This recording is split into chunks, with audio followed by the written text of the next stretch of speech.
From KMOV, News 4 is covering breaking news.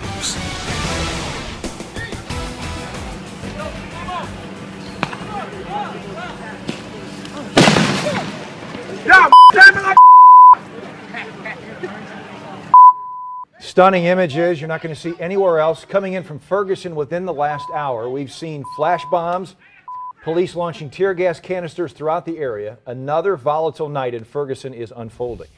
It is night 5 of the clashes between police and people on the streets of Ferguson. Yeah, from the video, you can see and understand how dangerous things have become tonight.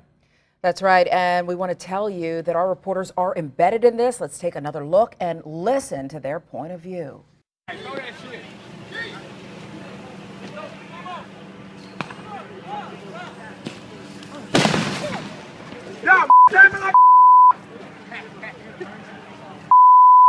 Y'all gonna burn somebody's house down over this shit? Y'all hey, y'all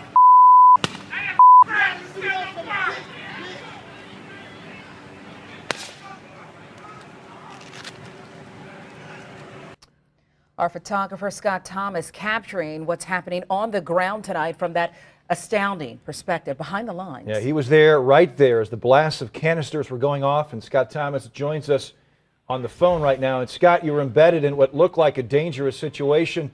At any point, did you fear for your safety or anyone else's safety around you?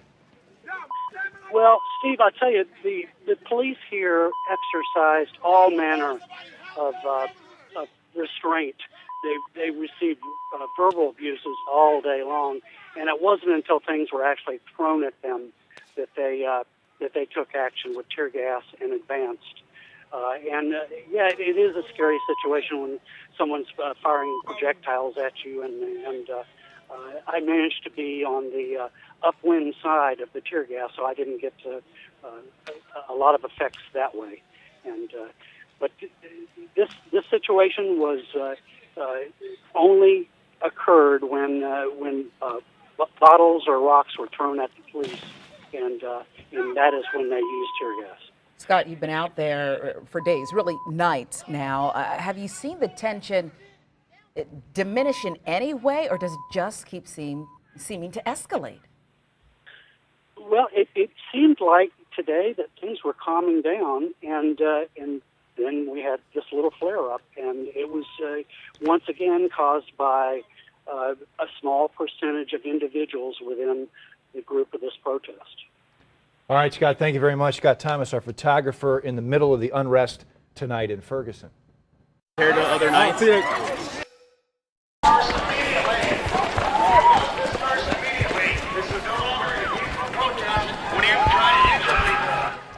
Another News 4 crew in the middle of an interview when a blast of tear gas goes off. A scary night for many and more protests. That's right. It's a very fluid situation as police are telling people to get out of the way. We have several crews covering this situation. News 4's Julian Johnson is in Ferguson tonight to start things off. Julian. Well, Sharon, we're at the corner of Lang and Ward, and it is again a tense scene out here. I'm going to step out of the way so you can see police down there at the corner of West Florissant and Lang. I'm sorry. It's hard to tell even how many officers are down there because they're shining this bright light to encourage people to leave. That's the message they keep repeating. They want people to disperse and to go home. However, not everyone is getting that message. There were still some people out here that are lingering, refusing to go home, shouting back at officers. And this all started with a peaceful protest earlier this afternoon, but at this point, it's clear that that message was lost. A protest aimed at peace. This is not an isolated incident. This is a build-up to what's been going on in this community for a very long time, and the people need to be heard. Ended with guns aimed at them. Return to your vehicles. Return to your homes. It's sad because that's not the intent of any of this here. The march meant to show support for 18-year-old Mike Brown and the ongoing push for justice in his case, but with some protesters there peacefully and others focused on disruption by blocking traffic and sitting in the road, officers nearby took back control. We're asking you continue down Canfield. I think some of those protesters go out there with the intention of trying to provoke police. Absolutely. I think a lot of them, and many of them are not from our neighborhood. They're coming in, and they're using this as an opportunity. So you think if a little less police presence, things would be better? Yeah, I mean, when they show a lot of force like that and M16s and everything like that, that kind of riles them up. Today's images similar to the ones our camera caught last night. Some demonstrators seemingly trying to provoke officers to fire. They didn't, and the man walked away, but it's one example of the thin line between peaceful protest and chaos. So when we see violence and we see protests that turn to violence, it frustrates us, it grieves our heart.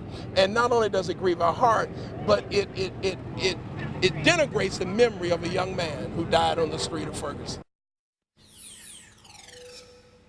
So back out here live, you can see officers still standing guard, encouraging people to go home. As you saw in the video that we showed you earlier, they did fire tear gas, but again, people still out here lingering. There are several roads closed, and they're hoping that that move also encourages any protests to be done for tonight. We are live in Ferguson. Julian Johnson, News 4. Be prepared. Everybody be prepared. And more video from West Florissant and Chambers. People wearing masks in protest, preparing to be tear gassed. As the sun set in Ferguson, protesters were asked to go home, a request by the city and its chief of police. And judging by what we've seen tonight, that request is being denied. News 4's Corey Stark on West Florissant. And Corey, you were right there where the tear gas canisters were thrown in. Sharon, that's right. And we've seen a lot of tear gas used tonight, as Julian said, as police try to get these individuals that are out here to go home. And we're on West Florissant now. You can see crowds of people still lingering around, and they've wanted them to come up closer, as I said, north on West Florissant. But you can see the chaos that broke out when the tear gas was used to disperse those crowds. As you mentioned, we were right in the thick of things in the middle of an interview, and the police, is the next thing we know, they were using this tear gas, and we started bolting the other way. You saw hundreds of people that were out there running the other way, and it was only about 5 minutes ago that that tear gas started making its way up to where we are right now on West Florissant. Our eyes started watering. We began to cough, so you can only imagine those people that were on the front lines when this tear gas was used. Now, a lot of people we talked to said that it was a peaceful protest, but then the police said that the protesters were getting violent, and this is what one person who was on the front lines had to say to me. We just said hands up, don't shoot. Is that all you were saying? That's all we were saying. Hands up, don't shoot. Were you in the front line up there? In the front line, yes. And they just started shooting. And we've heard that from a lot of people, that they simply were on the front line that say don't shoot. But you heard Scott's account earlier. He was a little closer to that front line where he saw some maybe rocks being thrown at some of the officers. But I did just talk with actually a pastor of a local church who was with 8 members of his church group. They were on the front line as well, and he said that they didn't see anything violent happen. But again, that's what police are saying happened that caused them using this tear gas and dispersing these crowds. Of course, we'll ask police about that as soon as we can. We'll send it back to you guys. All right, thank you, Corey Stark, reporting from Ferguson. 2 journalists covering the protests in Ferguson arrested inside of a McDonald's tonight. You're looking at a picture tweeted out by Huffington Post reporter Ryan Riley, who was detained along with Wesley Lowry, who works for the Washington Post. Riley says SWAT teams told them they were held for, quote, not packing their bags quick enough. Both journalists have been released. Ferguson, Florissant schools have called off classes this week. The first day of school was supposed to begin tomorrow. That won't happen because the district says it needs time for the situation in North County to stabilize. The goal is to start classes on Monday, August 18th. There's no timetable in place for the police shooting investigation involving Mike Brown's death. Prosecuting attorney Bob McCullough made that known this afternoon in a press conference. He also says his office will use the same investigation tactics it uses in all cases. They're also looking for more witnesses and video to be submitted as evidence. If the grand jury's determination at the end of all that is that there is no indictment found, then all of that information, all of the transcripts of the testimony of every witness, every video clip, every piece of paper, every photograph, every bit of physical evidence, absolutely everything will be immediately made public. And I will be available at that point to answer specific questions about anything and everything. He also says he's still waiting to talk to several key witnesses. One of them is Brown's friend Dorian Johnson, who was standing near Brown when he was shot and killed. Sharon? Steve Ferguson's police chief has handed over 911 tapes to attorneys so they can be vetted. Those phone calls are expected to be released after that happens. At the same time, computer hackers were at it again. The group Anonymous released recordings claiming it is St. Louis County Police Dispatch. St. Louis County Police Chief John Belmar, meantime, says he cannot speak about the tapes the group released to YouTube. The audio file is an hour and 50 minutes long. Now, the strain of Ferguson police and the county is on high. Another long night in Ferguson seems to be taking shape. Matt Cesney spoke with the county's chief about the toll this is taking on his department and his officers. Yeah, that's right, Sharon. In fact, the county police chief had told me earlier tonight he was hopeful that the tensions would begin to subside here in Ferguson, but clearly that hasn't happened at this point. Even from where we are here at the police command post, we could hear those tear gas canisters being fired into the street. The chief also wouldn't say how many officers are here tonight, but he would tell us they are working 12-hour shifts. All vacations in the department have been canceled, and he says his officers are holding up well as they stare down dangerous situations. St. Louis County's police chief stood outside headquarters and said he hopes things will quiet down in Ferguson because so far it's been way too dangerous. During the last 4 days that during the protest, there's been dozens and dozens of times when shots have been fired in the neighborhood. So my officers have acted with an incredible amount of restraint. Early Wednesday morning, restraint gave way to gunfire when an officer shot a 19-year-old suspect wearing a mask and holding a gun, according to the chief. The suspect, Ishmael Britton, is in critical condition. I don't see anything on this shooting regarding the justification that I would question. I think it's reasonable to expect that when a police officer has a handgun pointed at him at close range, that he's in certainly imminent fear of losing his life. It's an incident Chief Belmar hopes doesn't happen again. Yet today, when protesters took to the streets, there was yet another confrontation with police on West Florissant. We're agitating them at this moment, and so therefore they're now seeing the frustration of the people in our community.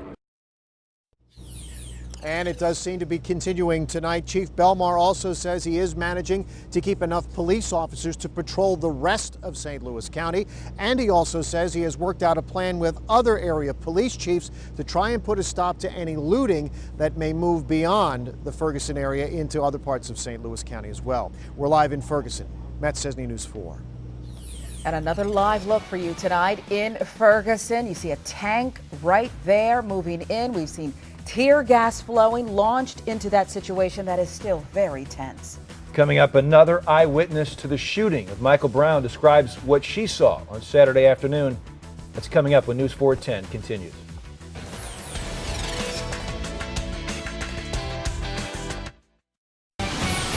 Now, Sharon Reed, Steve Savard, Chief Meteorologist Steve Templeton, and sports with Maurice Drummond.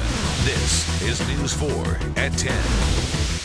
Welcome back. A live look, night 5 since the shooting death of Michael Brown, and there is still unrest on the streets of Ferguson. And more confrontation tonight between police and protesters. We'll be keeping track of this throughout the newscast and overnight, and then, of course, into News 4 this morning.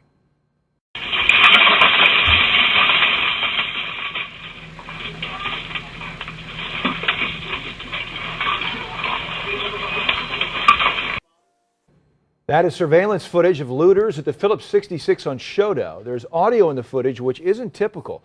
St. Louis police think these looters are some of the same people who broke into a shoe carnival grabbing all kinds of shoes.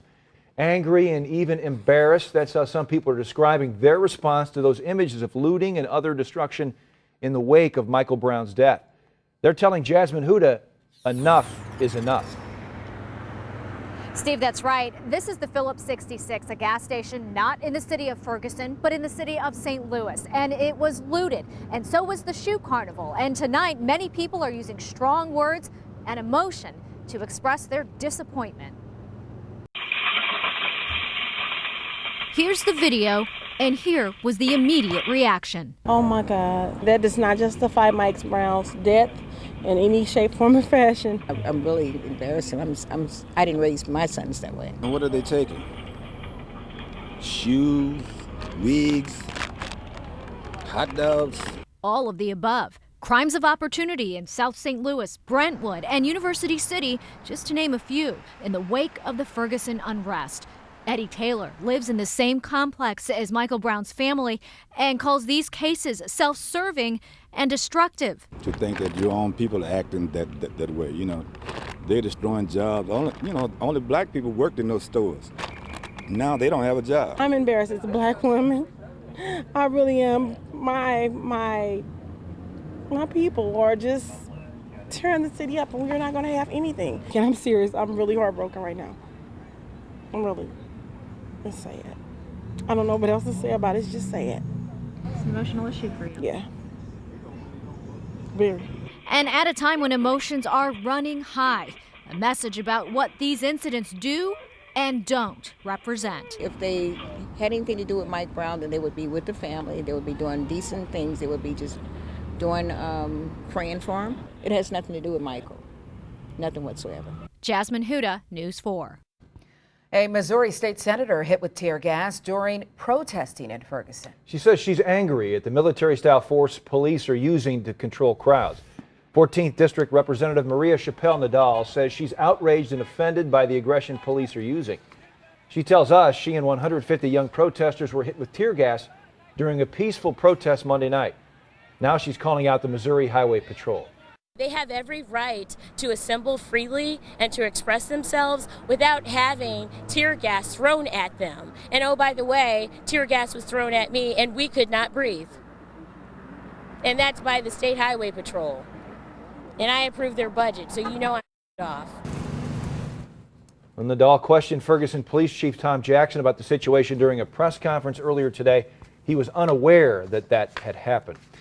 Another witness to the Brown shooting has come forward with what she says happened leading up to the deadly shooting. This is cell phone video she shot moments after the shooting. Mitchell says she saw the door close on the police car as the officer sat inside and Brown stood outside of it. She claims the two were grasping at each other as she looked through the window of the police car. At this time after the shot, the kid breaks away and he started running away from the cop. The cop follows him and kept shooting, and the kid body jerked as if he was hit. And after his body jerked, he turned around, he puts his hands up, and the cop just continues to walk up on him and shoot him until he goes all the way down. Tiffany Mitchell also goes on to tell us she hasn't slept in days and says she is an emotional wreck. In Ferguson, within the last 2 hours, flash bombs and tear gas canisters launched throughout the area as police try to encourage demonstrators to go home. News 4 photographer Scott Thomas right in the middle of this, telling us tonight police reacted with what you are seeing only after demonstrators started throwing bottles and rocks at them. Right now, a live look at the Florissant area. A turbulent night, as we mentioned, confrontations between police and protesters. At the moment, police shining lights on protesters trying to disperse the crowd. We've seen armored vehicles and SWAT teams on scene as well. Could be another long night. Again, this is night 5 since the shooting death of Michael Brown, and people are praying for peace but preparing for much more to come. We have a team of producers and reporters working overnight gathering new information and new video for News 4 this morning. That starts at 4:30. The Late Show with David Letterman is next. Thank you for tuning in. Have a safe night.